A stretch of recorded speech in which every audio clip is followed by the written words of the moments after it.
Let me tell you about a family from the heart of Kolkata. You know, a totally normal family. Deepak, his parents, his sister, and his young nephew. Their life was pretty ordinary, nothing special, until one single night changed absolutely everything. So I want you to think about something for a second. What happens when you throw a party, you open your doors to friends and family, but you accidentally invite something else in? Something that, once it's inside, just refuses to leave. Okay, so our story kicks off with a party. The house is packed, relatives, neighbors, friends, the whole shebang. It's loud, it's happy, and it finally winds down around 2 in the morning. The family's tired, but it was a good night. Little did they know that even though all their guests had gone home, one presence decided to stay behind. And for Deepak, that meant sleep was not gonna happen. As he's lying there in bed, he gets this chilling feeling. Just this absolute certainty that someone is standing right there, next to his head. But every time he snaps his eyes open, nothing. The room's empty. He barely slept a wink. The next morning, of course, his parents just brush it off. "Oh, you're just exhausted from the party," they told him. So he's left all alone with this terror.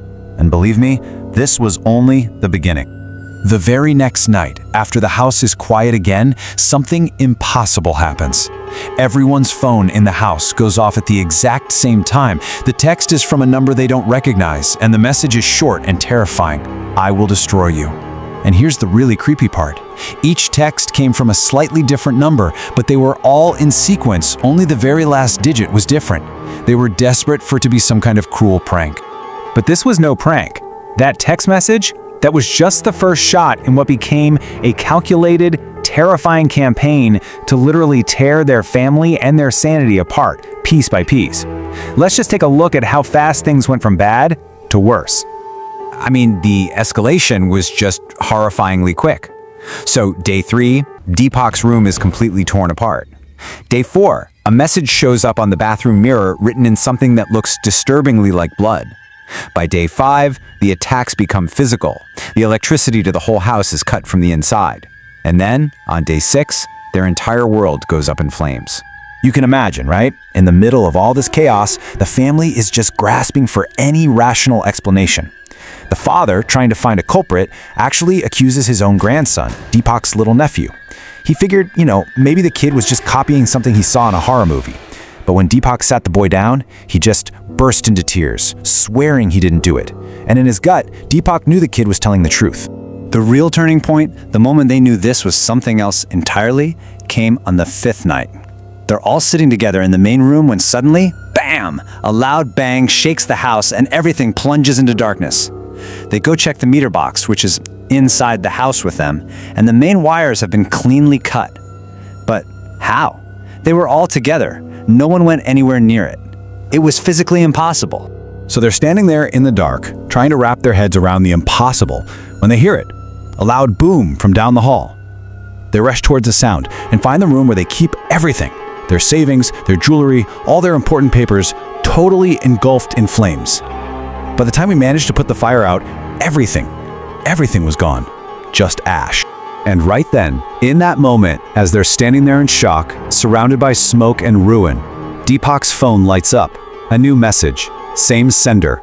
And all it said was, "How did you like my game?" That's when they knew for sure. This wasn't random. This thing was intelligent, it was malicious, and it was watching them. So they did what any of us would do. They called the police. The police came and investigated for 3 whole days, but they hit a total brick wall. The phone numbers couldn't be traced, there was no sign of a break-in, no suspects, 0 logical explanations. And to make it all so much worse, having the police there seemed to just anger the entity. The strange activity actually got worse while they were investigating. With the police completely powerless and the terror just getting worse and worse, the family was at their wits' end. That's when an elderly relative came to visit. He heard their whole story, he felt the heavy, oppressive feeling in the house, and he told them, "This is not a problem for the police. You need a different kind of help." He gave them the number of a holy man, a Baba, from the sacred Tarapith temple. The Baba listened to their whole story over the phone, but he refused to come to the house. Not yet. First, he told them they needed proof. He gave them a blessed lemon and a very, very specific ritual to follow. A test designed to force this entity to show its hand. That night, absolutely terrified, but with no other options, they followed the ritual perfectly. They mopped the house. They wrote the note asking, "Who are you? What do you want?" Wrapped it around that blessed lemon and placed it right outside their front door. They didn't even try to sleep. They just sat there together in the dark, listening.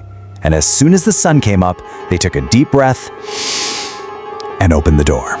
The lemon was there, the paper was there, but now, scrawled on their note in this strange, jarring handwriting in red ink, was a reply.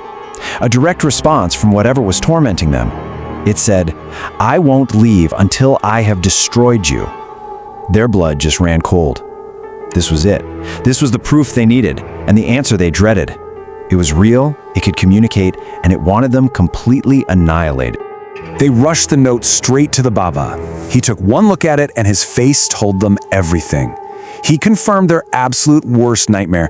This wasn't just some lost spirit. No, this was the work of a powerful and evil entity, a Daayan, a witch summoned through black magic. Now that he had his proof, he agreed to come to their home. So the Baba came to their home, and he was ready for a spiritual war. He was there to cleanse the house, to banish this evil for good. But the final truth he was about to uncover, well, it was far more horrifying than any ghost, because it would prove that the source of all this pain wasn't a stranger at all. For 7 straight hours, the Baba Da fought. He sat right at their doorstep, chanting, with the sacred fire roaring in front of him, battling the suffocating dark energy that had taken over their home. And then it was over. The air in the house literally felt lighter. He told them the house was clean, the entity was gone, and for the first time in what felt like an eternity, the family could actually breathe again. As the Baba was getting ready to leave, Deepak had to ask the one question that was still haunting them. But why us? Who would do something like this? The holy man stopped, turned back to them, and gave them one last chilling warning. He said, "From this day on, never let a relative spend the night in this house." The evil was not summoned by a stranger. It was one of them. Can you imagine? The family was just left there, stunned, speechless.